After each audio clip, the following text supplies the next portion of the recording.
Hello, family. Joshua chapter 3. Joshua started early the next morning and left the acacia grove with all the Israelites. They went out as far as the Jordan and stayed there before crossing. After 3 days, the officers went through the camp and commanded the people, "When you see the Ark of the Covenant of the Lord your God carried by the Levitical priests, you are to break camp and follow it. But keep a distance of about 1,000 yards between yourselves and the ark. Don't go near it so that you can see the way to go, for you haven't traveled this way before." Joshua told the people, "Consecrate yourselves because the Lord will do wonders among you tomorrow." Then he said to the priests, "Carry the Ark of the Covenant and go on ahead of the people." So they carried the Ark of the Covenant and went ahead of them.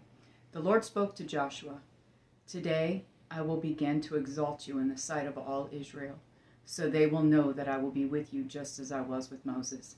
Command the priests carrying the Ark of the Covenant, when you reach the edge of the water, stand in the Jordan." Then Joshua told the Israelites, "Come closer and listen to the words of the Lord your God."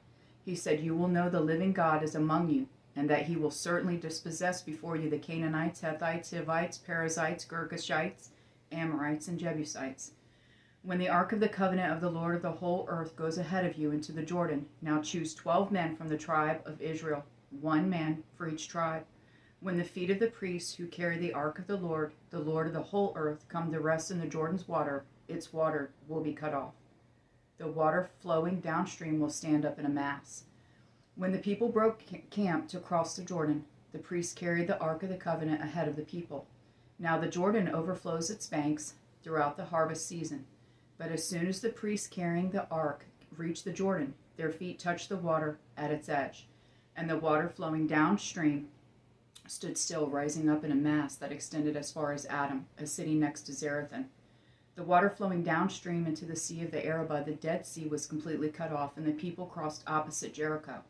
The priests carrying the Ark of the Lord's covenant stood firmly on dry ground in the middle of the Jordan, while all Israel crossed on dry ground until the entire nation had finished crossing the Jordan.